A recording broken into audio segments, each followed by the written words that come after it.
Boas-vindas a mais um episódio de Relatos Sobrenaturais. Hoje, vamos mergulhar em uma história aterrorizante que aconteceu em Viçosa, Minas Gerais. Prepare-se para conhecer o relato de um estudante que enfrentou eventos inexplicáveis e assombrosos ao explorar o porão de uma antiga casa universitária. Acomode-se junto ao fogo e deixe o crepitar das chamas guiar você por esta história assustadora.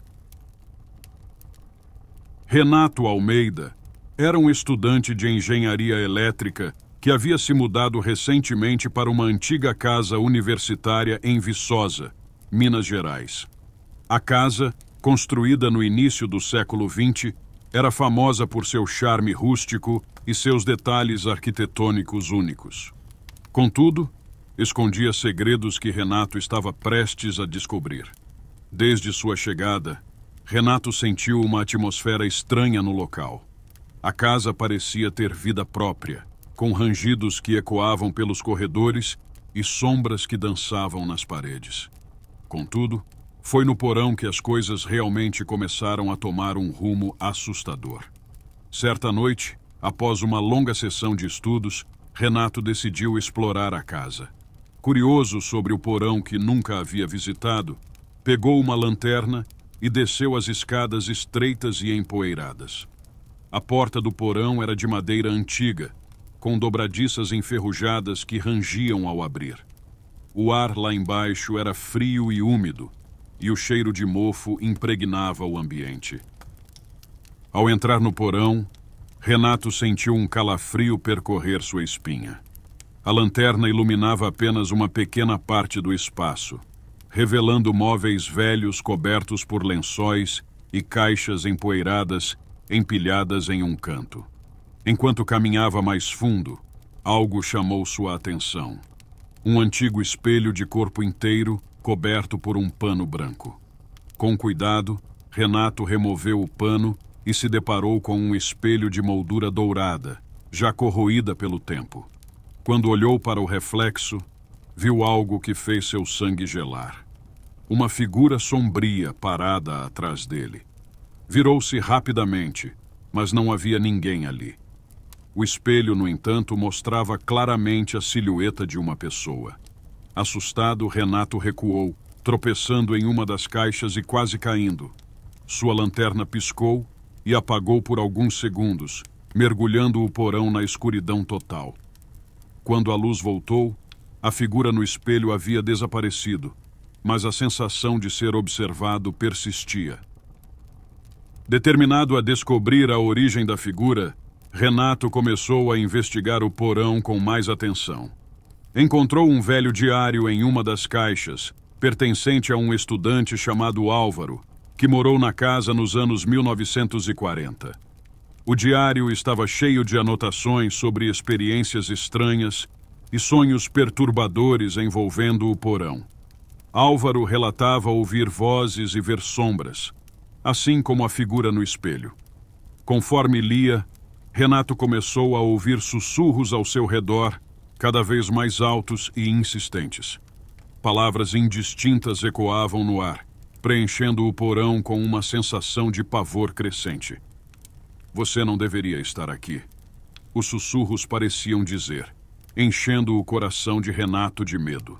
No meio da leitura, uma brisa gelada varreu o porão, apagando a lanterna de Renato.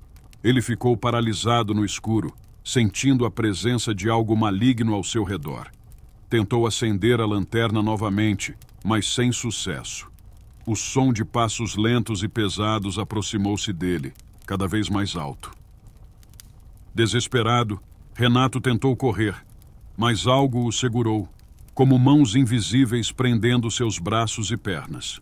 Uma força esmagadora o derrubou, e ele sentiu a respiração quente de alguém em seu ouvido. "Vá embora", uma voz rouca sussurrou, fazendo sua pele arrepiar. Com um esforço sobre-humano, Renato conseguiu se soltar e correu para a escada, tropeçando nos degraus e quase caindo. Quando finalmente alcançou o andar de cima, trancou a porta do porão e encostou-se contra ela, respirando com dificuldade. A sensação de ser observado nunca o deixou, mesmo quando estava seguro em seu quarto. Nos dias seguintes, os eventos estranhos continuaram. Renato ouviu passos no corredor à noite. Portas batiam sozinhas e sombras se moviam pelas paredes. O medo o impedia de dormir e sua saúde começou a se deteriorar. Decidiu procurar ajuda e contou sua história a um amigo de confiança, Pedro, que estudava história na universidade. Pedro, intrigado pelo relato, sugeriu investigar mais a fundo a história da casa e do estudante Álvaro. Descobriram que Álvaro havia desaparecido misteriosamente em 1943 e a casa tinha uma longa reputação de ser assombrada por seu espírito inquieto. Decidiram retornar ao porão juntos, determinados a descobrir a verdade e talvez ajudar Álvaro a encontrar paz. Na noite seguinte, armados com lanternas e uma câmera, Renato e Pedro desceram ao porão. O ar estava mais pesado do que antes, e a sensação de opressão era quase insuportável. Começaram a explorar cada canto, procurando pistas que pudessem explicar os fenômenos. Encontraram uma parede falsa atrás de algumas caixas, e ao removê-las, descobriram uma passagem secreta que levava a uma pequena sala oculta. A sala estava cheia de símbolos estranhos e objetos ritualísticos, e no centro havia um círculo desenhado no chão com velas apagadas ao redor. Pedro, que havia estudado o ocultismo, reconheceu os símbolos como parte de um ritual de invocação. Álvaro deve ter tentado invocar algo e não conseguiu controlá-lo, disse ele com um tom preocupado. Precisamos desfazer isso. Enquanto Pedro preparava o ritual de purificação, Renato começou a sentir uma presença se aproximando. O ar ficou gelado e a figura sombria apareceu novamente, desta vez mais clara e ameaçadora. Vocês não deviam ter vindo, disse a figura, sua voz ecoando pela sala. Pedro começou a entoar palavras antigas, tentando desfazer o ritual original.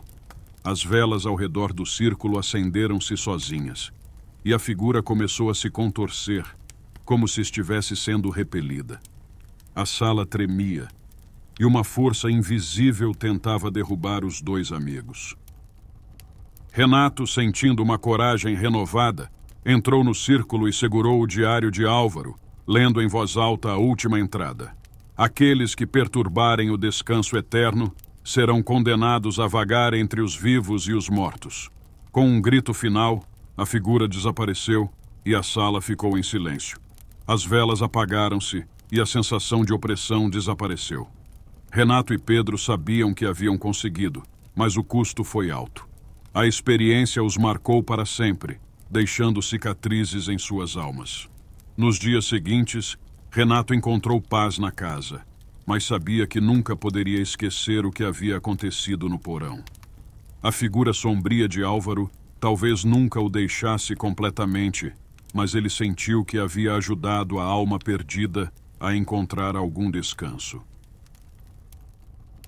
E assim termina o relato de hoje. Espero que tenham sentido a mesma tensão e mistério que Renato sentiu naquela noite. Até o próximo episódio de Relatos Sobrenaturais, onde novas histórias assombrosas esperam para ser contadas. Boa noite e lembrem-se, às vezes, o desconhecido está mais próximo do que imaginamos, apenas esperando para ser descoberto.